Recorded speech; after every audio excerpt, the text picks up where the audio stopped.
Well, hey, friends, welcome back to the Clinical Entrepreneur Podcast. This is Rhonda, your host, and we are going to talk vacations today. I thought that would be very appropriate since we are in the middle of the summer.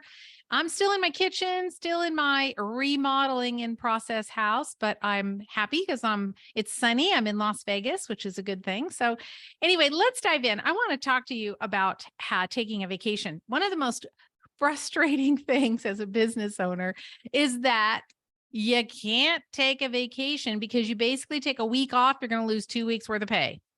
Because not only do you not have any revenue for that week, but you also don't have any money to spend on your vacation because you don't have any revenue to cover for your vacation or your time off.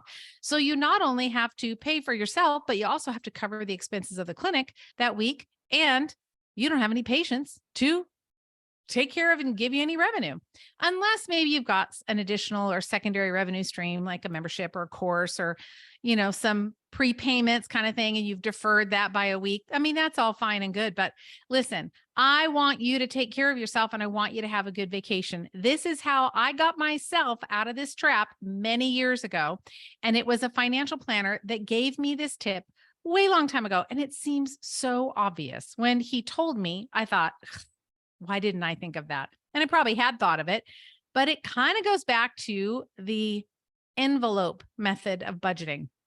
I don't know if you're old enough like me to remember this, but back in the day, we used to budget our money and we used the envelope method.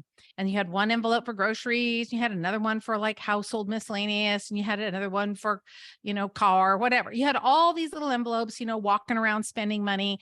We had envelopes for things. So we would get paid and then we would cash the check. And then I know I'm really dating myself, and we would divvy up the money into the envelopes. I remember one time I had $800 in an envelope, and my husband had just gotten paid and we were going through our thing and putting all the money in the envelopes. Oh my gosh, let me think about this for a minute. I just thought of this story. It was probably I'm going to say probably early to mid 90s was probably when it was, maybe late 80s. But I remember having $800, eight $100 bills in this envelope. And I don't know what happened, but the envelope went missing. And I was like, it was our grocery money. I thought, oh my gosh, where is it? We tore the house up looking for this envelope. I mean, it's cash, right? We tore the house up trying to find this envelope. We couldn't find it anywhere. We were asking the kids, did you see it? What did you take out? Did something go in the trash? Did you go in the car? Did you go to the neighbor's house? Was it in a backpack? I mean, we looked everywhere. And it was in the garage in the bottom of a trash bag. And we still, to this day, neither one of us would be able to say we know why or how that money got there. But, when you start budgeting your money like cash like that, you got to keep an eye on it. Well, now we don't really do that so much. We use more our bank account, debit account. You just kind of know where you're at all the time. But that's the problem, is that you get the money into your account. Let's say you're in your business, and then you should be, if you're not, you should have a regular paycheck that you get paid every week or every 2 weeks, just like your employees. The worst thing you can do is to look at your bank account and just go, oh, there's, $3,000 in there. Okay, I'll take 2,000 out for me. Don't do that. Set up a regular pay so that you get paid every 2 weeks. And so here is where the magic is. We've now pulled the money out for you to get paid. Okay. You're going to get paid. That's going to cover your household expenses, your car, your food, your gas, insurance, all the things.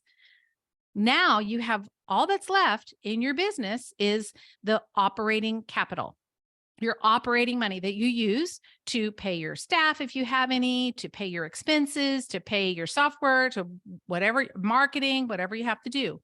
That covers your overhead.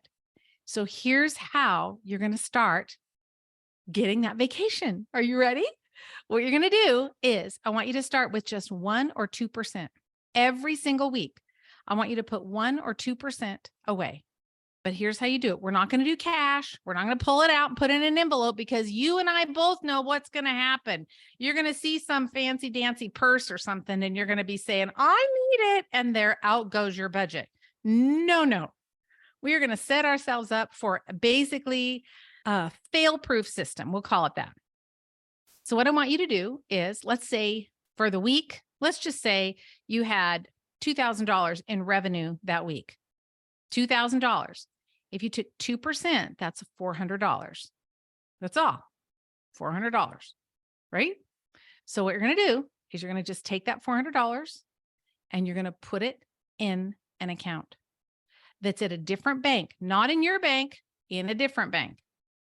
And you're going to put that money in an account and you're going to set it aside, out of sight, out of mind, out of sight, out of mind. You're going to put it over there, set it aside. And then the next week, you're going to look at your revenue. You're going to say, okay, I'm going to take 2%. So you take 2% again and you put your 2% away. And then the next week, you put your 2% away. I think I did the math wrong. But anyway, you're going to just keep putting the 2%, 2%, 2%. You're going to keep putting it away every week. And it's just a discipline. You just put it away and it's in another bank. You can mail a check to your bank. You can go deposit it in the bank, or even better, you can set up an auto draft so that other bank comes and takes it out of your operating a capital account. But when you do that, my friend, oh my gosh, it's just going to be, you want to automate it however you can. And that money just goes away. I promise you are never, ever going to miss that money. You're not going to miss it. You will not miss it. You might think, oh, that much money gone? You won't miss it because it's out of sight. We spend what we have. It's just human nature. We spend what we have. So we're going to get it out of your account, put it somewhere else. That becomes your vacation fund. Or if you didn't want to take a vacation, maybe it's your new car fund.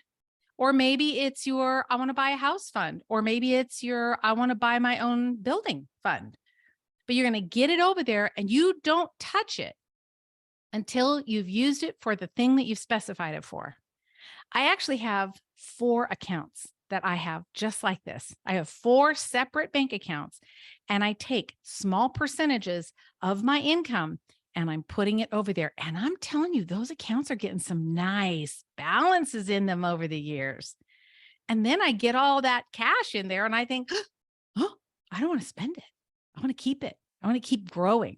And I do. I'll use it if I'm going to go on a vacation. Like we were in Hawaii at the beginning of the year. So I use that money to pay for the condo and it allows me to enjoy a vacation and not have to be on a shoestring.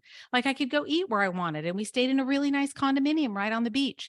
But I had the money to do that because I had been setting it aside. So you aren't going to notice $50 a week. You're not going to notice $100 a week. You're not going to notice $200 a week. You're just not going to notice it. If it's gone, it's gone. If you psychologically can't get past $50, then start with $50. Just do that. If it's not a percentage and you want to use a dollar amount, do that. But whatever you do, just open up the account, not in the same bank where your operating account is. It has to be a different bank. And if you can, have them take an automatic deposit out every month, kind of like how you pay a bill, right? And they'll just draft the amount of your utilities or whatever you have set up on auto. Same kind of idea. You just want them to come in and draft that amount. You're never even going to see it. And give it a year from now. So it's the summer of 2023 when I'm recording this. A year from now, you're going to be shocked how much money you're going to have in that account. And next summer or sooner, depends on how much money you put in there. Next summer or sooner, you're going to be able to take a vacation or get that new car or whatever it is that you want to set that money aside for. But that tip has saved me so much money because really I didn't spend it because if we have it, we spend it. We're just human. It's what we do. Unless you are a really rabid saver where you don't spend anything and you save everything, you're the exception, not the rule. Most people, we just see it, we have it, and we find ways to spend it. So there you go. There's my tip of the week, business tip, but I want to get you on a vacation, friend. You need it. You deserve it. I want you to go take care of yourself, have some downtime. And I don't want you to worry about the money that's not coming in to your practice while you're gone. Because when you take that money out of your savings account to be able to go on that vacation, you also will have enough money to be able to cover the overhead in your business. Or even better, set up another account. And that can be your overhead account. And that's that's the side that you're going to cover those bills for when you're gone. There's always a way to do it. I don't want you to feel like you ever live in the prison of being a business owner, because you shouldn't. You deserve to be able to go and have that time to rest and repair and recover and do the things that your brain and your body desperately need in order to stay healthy and thriving and sharp and on your game. So there you go. That's it, friend. Listen, if you want more tips like this on how to grow your business or how to be a better clinician in clinical practice, get that confidence up so that you feel really good making those clinical recommendations for your patients, I got you covered. Just make sure that you are on my mailing list. Go to rhondanelson.com/join. And I'll see you next week on The Clinical Entrepreneur.